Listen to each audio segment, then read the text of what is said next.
ఈ సందర్భంగా సీఎం మాట్లాడుతూ ఒక నెల క్రితం ఈ ప్లాన్ ఫిక్స్ అయ్యింది, ఒక నెల క్రితం టెక్నికల్ కమిటీ రావాలి, ఎక్కడెక్కడి నుంచో రావాలి, వాళ్ళంతా వస్తారు అని చెప్పి మేము ఈ ప్రోగ్రామ్ని ఫిక్స్ చేసుకుంటే ఈ బండారం ఎక్కడ బయటపడుతుందో అని ఇదే రోజున జీవన్ రెడ్డి పార్టీలో చేరిన సందర్భంగా జగిత్యాల సభను పెట్టుకున్నారు. ఈ విషయం బయటకు తెలియకూడదు అంటూ సీఎం మాట్లాడారు. ఒక్కసారి ఆ సందర్భంగా సీఎం ఏమన్నారో మళ్ళీ చూద్దాం. సాంకేతిక నిపుణులందరూ 20 తారీఖు నాడు రావాలంటే వాళ్ళందరూ ఎవరు స్టేట్ పరిధిలో ఉన్న అధికారులు కాదు, ఈ రాష్ట్రంలో ఉండేవాళ్ళు కాదు.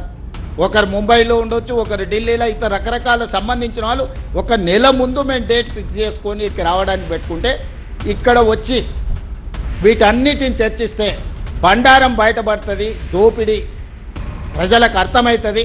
సాంకేతిక నిపుణులు పర్యటించిన తర్వాత ఇందులో ఉన్న లోపాలను గుర్తిస్తారని ఇదే రోజు రాజకీయ మీటింగ్ వాళ్ళు ఆ పక్కన పెట్టుకున్నారు. ఈరోజు సాంకేతిక నిపుణులందరూ వస్తారు. మేము ఒక పొలిటికల్ విజిట్ కాదు, ఇది ఎక్స్పర్ట్స్ విజిట్. ఎక్స్పర్ట్స్ విజిట్లో పొలిటికల్ ఎగ్జిక్యూటివ్స్ మేమందరం ఇన్వాల్వ్ అయినాం. మా ప్రోగ్రాం తెలిసి అతి తెలివితేటలతోటి ఈరోజు ఆ పక్కన మీటింగ్ పెట్టుకున్నారు. వాళ్ళు మీటింగ్ పెట్టుకుంటే మేము అనుమతి ఇవ్వకుండా ఊరుకోలేదు. మీరు ఏమైనా పెట్టుకోండి, నిజాలు అనేది ప్రజలకు తెలుస్తాయి కదా. ఇప్పుడు మా మీద ఎదురుదాడి.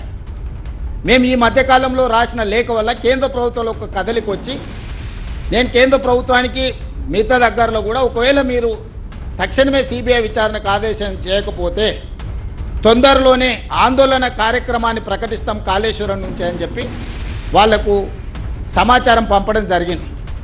దాంతో బెంబేలెత్తి ఈరోజు విచారణకు ఆదేశిస్తారేమని చెప్పి హడావిడిగా హరీష్ రావు గారు, వినోద్ రావు గారు ఢిల్లీకి పరిగెత్తి బీజేపీ నాయకుల కాళ్ళు పట్టుకోవడానికి ఈరోజు ఢిల్లీ పర్యటనకు పోయినరు.